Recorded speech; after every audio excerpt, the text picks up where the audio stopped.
Hi friends, நம்ம பார்க்க போகிற திரைப்படம் சோலோ லெவலிங் ரீஅவேக்னிங் தான். இதில் வந்து solo leveling volume 1, solo leveling, solo leveling நிறைய படம் வந்திருக்கு. ஆனால் இந்த படம் வந்து பார்த்திங்கன்னா சோலோ லெவலிங் அவேக்னிங் ரீஅவேக்னிங்னு இருக்குது. இதை ஏற்கனவே வந்து பார்த்திங்கன்னா ஷான்குகே நகாஷிகே. இதில் முக்கியமான கேரக்டர் வந்து பார்த்திங்கன்னா சங் ஜின் வூ, பேக் யூன் ஹுவாயகவ் மற்றும் பலர் நடிச்சிருக்காங்க. இந்த படத்தோட கதைக்கு போயிடலாம். இது வந்து பார்த்திங்கன்னா ஒரு 2D படம் தான், ஒரு 3Dலாம் கூட இல்லை. சப்டைட்டோடு நம்ம பார்க்கலாம். சப்டைட்டோட பார்த்தா தான் புரியும். ஜப்பான் படம். இது மாதிரியான அனிமி பார்த்தது நான் இது 2வது படம் தான். ஸோ இது வந்து ஃபஸ்ட்டு வந்து அரிஷிமா ஒரு படைன்னு ஒரு படம் பார்த்தேன். அது சுமாராக இருந்தது. இது வந்து அதை விட சூப்பராக இருந்தது. ஆனால் மொத்தமாக படமாக பார்க்கும்போது இது வந்து ரொம்ப எஃபெக்ட்லாம் கொடுக்கல, சுமாராக இருந்தது. ஆனால் வந்து போர் அடிக்காமல் போச்சு, அப்படி தான் சொல்லணும். இந்த படத்தோட கதைக்கு போயிடலாம். கதைப்படி சங் ஜின் வூ வந்து ஒரு ஹண்டராக இருப்பார்.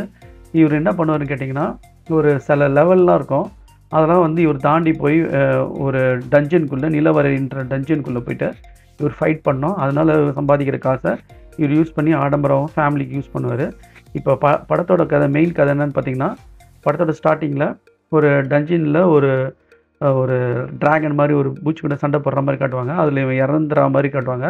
அப்போ இறக்க போகும்போது நான் இறக்கக்கூடாது அப்படின்னோடனே படத்தோட கதை ஸ்டார்ட் ஆகும். அதாவது 10 வருஷத்துக்கு சுமார் ஒரு 10 வருஷத்துக்கு முன்னாடி ஒரு கேட்ஸ் இல்லைனா போர்ட்டல்ன்ற மாதிரி ஒரு இது ஓப்பன் ஆகும் சாதாரண நம்ம உலகத்தில்.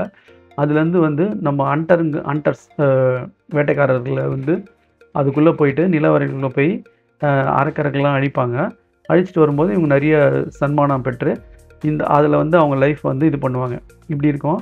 இப்போ சஞ்சீவோ வந்து பார்த்திங்கன்னா ஒரு லோயஸ்ட் லெவல் ரேங்க்கில் இருக்கிற ஒரு ஹண்டராக இருப்பார்.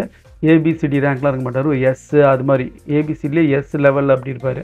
இப்போ வந்து பார்த்திங்கன்னா அவங்க தங்கச்சி வந்து ஸ்கூலுக்கு அனுப்புறது, அவங்க எக்ஸாமுக்கு பணம் கட்டுறது, அது மாதிரிலாம் இவருக்கு தேவைப்படுறதால இந்த லெவலை வந்து ஒன்று ஒன்றா லெவலப் பண்ணினே வருவார்.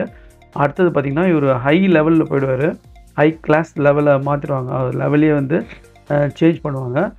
சேஞ்ச் பண்ணி அங்கே வந்து ஹைஸ்போ, அப்புறம் ஒயிட் டமான்ஸ் அதெல்லாம் வச்சு இன்னும் ஒரு பெரிய லெவலாகிடுவார். அப்புறம் ஒரு சமயத்தில் பார்த்திங்கன்னா அந்த போர்ட்டல் திறக்காமல் போயிடும். அது திறக்குதா இல்லையன்றதை அந்த பிரசிடென்ட் வெயிட் பண்ணுவாங்க. அப்புறம் வந்துடுவான். மறுபடியும் வந்து அவன் 3rd பார்ட்டுக்கும் ரெடி ஆகிறான். இதான் இந்த படத்தோட சுருக்கம். இது என்ன தான் கதை சுருக்கம்னு தெரிஞ்சாலும் இது விஷுவலாக பார்க்கும்போது ஒரு புது எஃபெக்ட் தான் கொடுத்துது.